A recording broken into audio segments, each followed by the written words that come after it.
Muy buenas tardes, ¿cómo están ustedes? Esto es un pequeño proyecto que están haciendo desde Fundaredes, Treso Multitud. Es un podcast tipo conversatorio donde hablaremos temas de derechos humanos, libertad de expresión y democracia. Mi nombre es Adolfo Bautista y mis compañeros son Osvaldo Cáceres, Clara Ramírez. Hoy vamos a hablar sobre protestas en Venezuela. ¿Quién desea iniciar? Incluso queremos arrancar con el tema de las protestas, leyendo el informe que presentó la organización, el Observatorio Venezolano de Conflictividad Social, y que en octubre, aunque nosotros creamos que las protestas o el ciclo de protestas ha mermado en Venezuela, no es así. La cifra de protestas en el mes de octubre es de 1.484 durante el mes de octubre. En comparación incluso prácticamente con lo que va en el año 2020, incluso con la misma comparación del 2019, las cifras de verdad son un poco astronómicas, a pesar de todas las restricciones de movilidad y bueno, todo esto que conocemos de la pandemia originada por el COVID-19. Es bastante preocupante, es bastante acelerado. Muchos quizás creemos, incluso a veces hasta los que estamos en la provincia, tenemos esa concepción errada de que no hay protestas o de lo que está sucediendo, lo que vemos simplemente en nuestras calles, con nuestros vecinos, en nuestras comunidades. Es un reflejo de la realidad de un país, pero caramba, estos informes creo que nos llaman mucho la atención y nos hacen creer una realidad de la cual no la tenemos a simple vista, pero lamentablemente pues no nos estamos dando cuenta de la misma. Sí, y la idea con este tipo de conversatorios es que podamos compartir con todos ustedes a través de distintos canales de distribución, como Ancho, por Facebook, por Instagram, estos temas. Si revisamos las cifras de octubre de 2020 con relación a todo el año, que son 8.448 protestas en total, estamos hablando del 17%, y es el mes con más protestas en el año 2020, a pesar del contexto que ya hemos hablado, contexto de pandemia, donde hay prohibición de movilización en todo el territorio nacional. Y bueno, deberíamos ir desgranando algunas de las cifras de ese informe del Observatorio de Conflictividad Social. En Fundaredes nosotros presentamos trimestralmente un informe que hemos denominado Curva de la Violencia. Allí lo que hemos querido reflejar es la cultura de la muerte que impera en Venezuela, y donde hemos visto la constante de que el Estado Bolívar es uno de los más violentos, el Estado más violento dentro del contexto de estados fronterizos donde Fundaredes tiene presencia. Sin embargo, hemos notado o nos ha llamado poderosamente la atención que Bolívar es el estado más conflictivo. Aunado que es el más violento, es el estado más conflictivo, y no de la frontera, a nivel nacional. Sí, y si revisamos, cuando hacemos la comparación de datos, de enfrentamientos, de personas asesinadas con relación a la densidad poblacional, el índice se dispara. Porque el estado Bolívar, a pesar que es un estado con amplio territorio, no está tan habitado como, por ejemplo, el estado Táchira. Hay algo que a mí me llama aquí poderosamente la atención, que incluso como dice Clara, lo registramos en nuestros informes de la curva de la violencia, que es en el caso particular de los 6 estados en los cuales trabajamos nosotros, los estados fronterizos, que son Falcón, Zulia, Táchira, Apure, Amazonas y Bolívar. En estos 6 estados hubo 319 protestas, pero a mí particularmente me llama la atención que estados como Apure y Amazonas solo hay registro solamente de 15 protestas. Yo creo que, me atrevo a decir incluso, creo que aquí la cifra puede ser un poco más alta, pero esa misma opacidad informativa, esa falta de medios de comunicación, esa falta de periodistas, de repente incluso a veces el acceso al internet, a datos, a la telefonía celular, impide que haya un registro de este tipo de situaciones. Y el mismo contexto, estamos hablando de estados donde hay grupos irregulares que amenazan a los mismos productores, a los mismos medios de comunicación, para que no estén de alguna manera pues difundiendo lo que está sucediendo. Eso ya nos habíamos percatado hace más de un año, cuando empezamos a trabajar en la curva de la violencia, cuando se hace el monitoreo de violencia en estos estados fronterizos, y ciertamente coincide el tema de la curva de la violencia con el de conflictividad social. Son estados donde por más que busquemos va a ser un poco más difícil acceder a esa información primaria. E incluso como tú mismo dices, el tema de la extensión territorial del estado Bolívar, la poca densidad poblacional, un estado característico de la violencia, de la protesta, de la cultura de la muerte.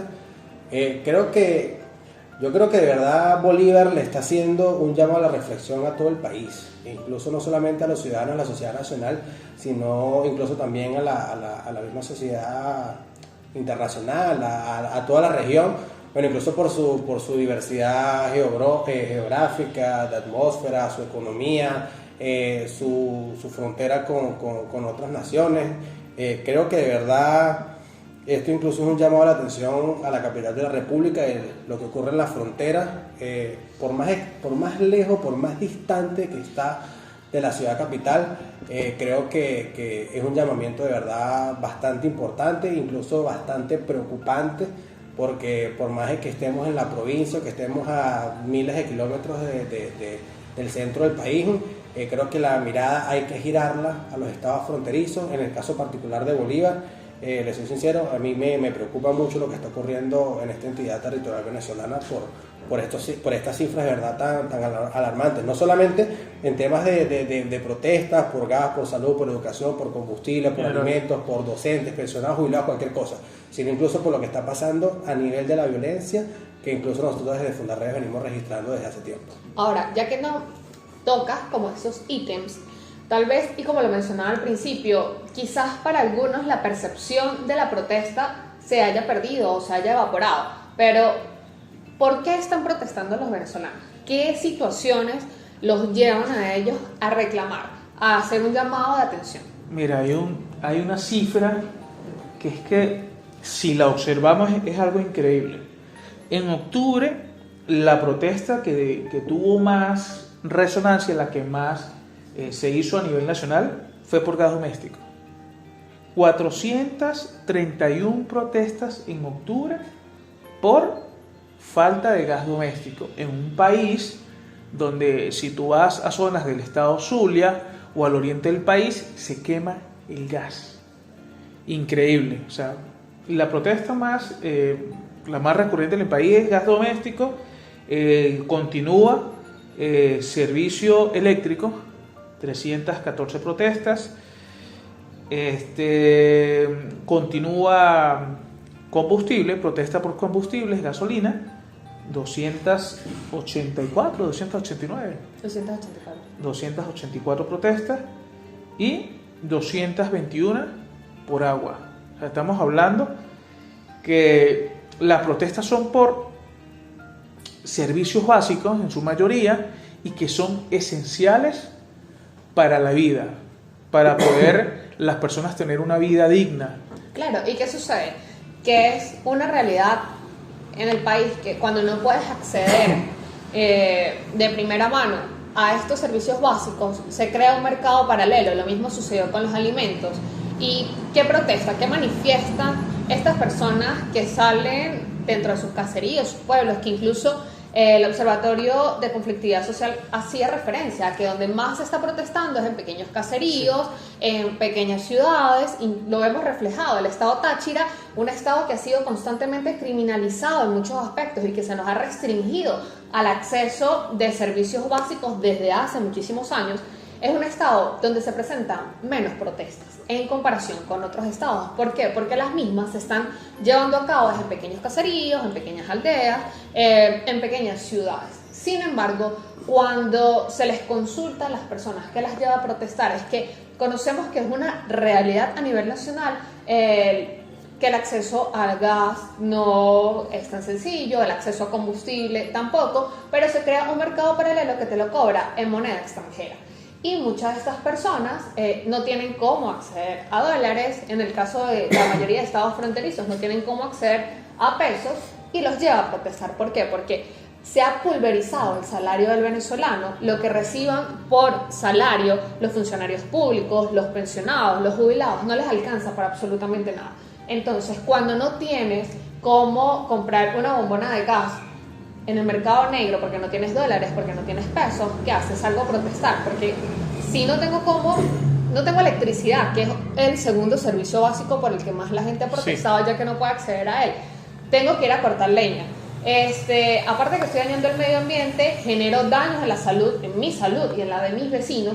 Entonces se va creando como una especie de un efecto bola de nieve que por la carencia de un servicio básico o la carencia de varios servicios básicos, pues vemos la afectación. Y en pandemia, donde se supone que nosotros debemos cuidar nuestras vías respiratorias para evitar que de alguna manera nos podamos complicar a la hora de una infección por COVID-19. Y es todo lo que deviene cada una de las protestas, porque si protesto por la ausencia de gas, es más fácil irme a un campo, a un sector que esté un poco arborizado, hago una tala y de allí extraigo, pero entonces incurro en temas de deforestación, daños al medio ambiente, como ustedes lo mismos están diciendo, daño a la salud, vía respiratoria, solamente por protestar por un servicio que el Estado no me está garantizando. Sí, yo hace algún tiempo, a mediados de año con el tema de la pandemia, yo estuve haciendo visitas a unas comunidades del municipio de Junín.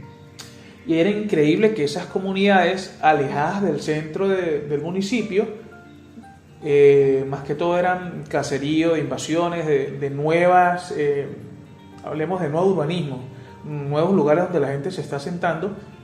Casi el 80% de las personas estaban cocinando con leña. Tenían estufas improvisadas, incluso personas con esas estufas dentro de su casa, o sea, sin salida de ventilación, lo que provoca que eso va a terminar en enfermedades respiratorias. Así es. Incluso, si bien las protestas por gas han sido las más numerosas dentro de este contexto o referido al acceso a servicios básicos, hay otras protestas que han sido numerosas. En un gobierno que se ha llenado la boca, por decirlo de alguna manera, en reivindicar a la clase obrera, un gobierno que se ha autodenominado gobierno obrero, que ha querido reivindicar a las minorías que según ellos son la mayoría de los venezolanos. Discursiva y retóricamente. Exacto, y allá voy, ¿por qué? Porque hubo en el mes de octubre 544 protestas por derechos laborales, pero también, y lo vimos ahora reciente, y creo que va a ser una de las protestas más llamativas del mes de noviembre, y es la de las comunidades indígenas. Por ejemplo, los pueblos Yucpa, que se trasladaron hasta Caracas a protestar. Que fueron tendencia a nivel nacional, incluso parte de lo que se pudo conocer es que se movilizaron a Caracas porque no eran escuchados estos pueblos indígenas que hoy en día no tienen representación en la Asamblea Nacional porque a sus diputados no los dejaron incorporar. Se movilizaron porque manifiestan que el Estado no los atiende. Hace poco ellos se han visto muy afectados por las recientes lluvias en su estado, incluso desde hace años han sido afectados, no son escuchados, fueron a Caracas y parte de un enfrentamiento que ellos querían llegar al Palacio Presidencial de Miraflores, hubo un piquete de la Policía Nacional, creo, de repente hubo un par de fotos, hubo un audio que se viralizó de uno de sus líderes, una mujer, y se hizo viral. En Twitter se hablaba Yucpas toman Caracas, creo que era la tendencia de ese día. Muchísima gente pues se generó esa conversación en las redes sociales, que la gente tomó conciencia que hace un pueblo indígena en Caracas para poder ser escuchados. Total, que a raíz de lo que sucedió, tengo entendido que un ministerio se encargó de buscarlos, los montaron en unos autobuses y al parecer los iban a devolver a su estado, los iban a llevar al estado Zulia. No se sabe si los atendieron, si no los atendieron, no hubo más información al respecto, pero queda causando ruido que se tuvieron que movilizar a Caracas para llamar la atención. Yo creo que todo esto se resume en un tema particular que es la ausencia del Estado en esos deberes que tiene de prestación al ciudadano, ¿no? En Venezuela, pues para nadie es un secreto que el Estado pues es netamente paternalista, que ha asumido todo el control de todos los servicios. Lo que no en su principio de repente no manejaba, era más fácil expropiarlo, robarlo, quitárselo a sus dueños y asumirlo ellos como ese cuento de papá Estado. Ante una ausencia, pues yo soy el que doy la respuesta. En el 2020, pues como lo estamos discutiendo en este momento, se ha caracterizado por tantos conflictos por la prestación de servicios públicos, esa misma ausencia del Estado que ha permitido pues que se agrave la emergencia humanitaria compleja que estamos viviendo en este momento en el país. Y si revisamos esas cifras y si sacamos cuenta, cuando agrupamos que la mayoría de protestas del país son de servicios públicos y revisas quiénes son los encargados de distribuir o suministrar estos servicios, todos han sido nacionalizados.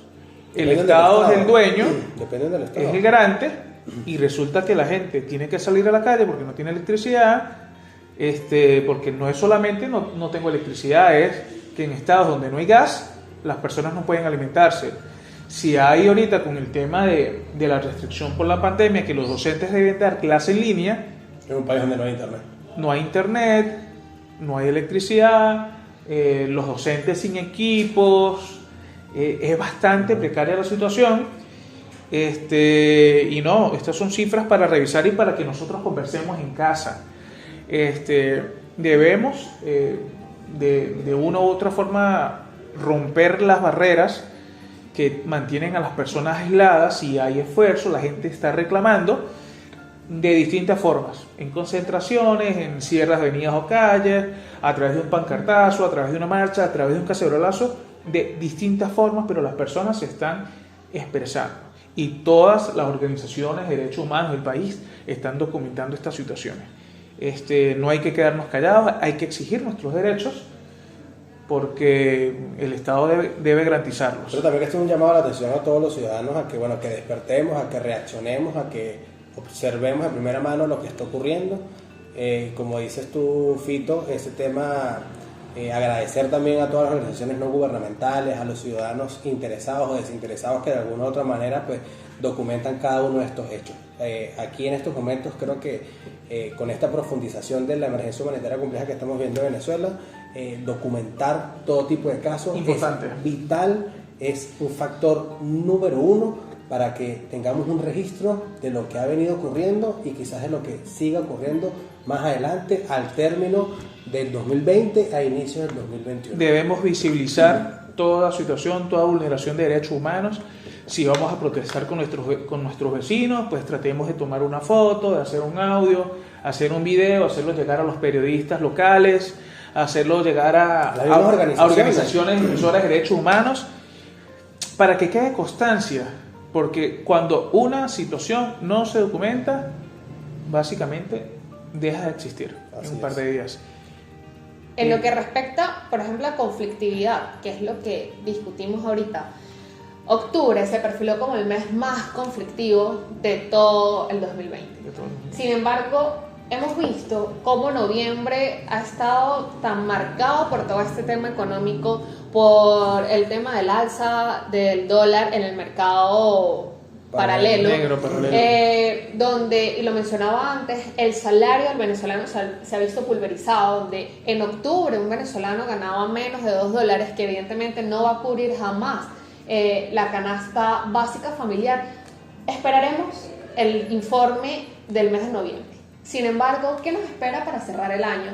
¿Qué nos espera en un diciembre en el cual las restricciones por la pandemia se han flexibilizado, donde tendremos un mes total de flexibilización, el mes que se caracteriza por ser el más violento, con un venezolano hambriento, con un venezolano necesitado, con un venezolano en pandemia? Y así lo tituló, si no me equivoco, fue el New York Times o el Washington Post durante la pandemia. Decía: Venezuela, la emergencia dentro de la emergencia. ¿Qué nos espera a los venezolanos que estamos acostumbrados a un diciembre de estrenos, pintar casa, De hacer abundancia. placas. vivencias. de abundancia, y ahora donde la población venezolana vive en condiciones tan paupérrimas, ¿qué nos espera? ¿Qué nos espera a nivel de conflictividad? ¿Qué nos espera a nivel de violencia? ¿Qué nos espera para cerrar el año?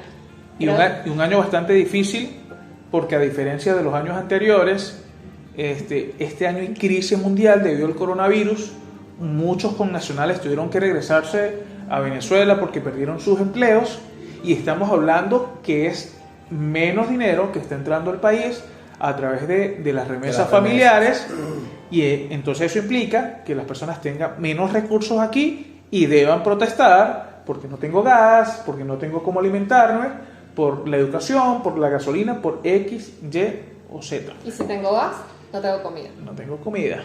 Entonces, creo que podría No, ser... no, yo creo que también debemos quizás no caer en ese juego de los pañitos de agua fría o de agua tibia, Agua tibia. que nos digan, mira, vas a tener unas navidades felices, vas a tener un mes flexible para que vuelvas a la rutina. Creo que también este es un espacio para decir que de verdad el coronavirus no es un juego, el COVID-19 de verdad No lo es. no es un juego. Creo que ha afectado a muchas familias y ha enlutecido a familias venezolanas. Tenemos, creo que en este equipo también amigos próximos y convivencias y con historias que han pasado lamentablemente por esta situación. A pesar de las adversidades, creo que es necesario seguir avanzando, pero siempre con prevención y con mucho cuidado. Y recordar que la protesta pacífica es un derecho.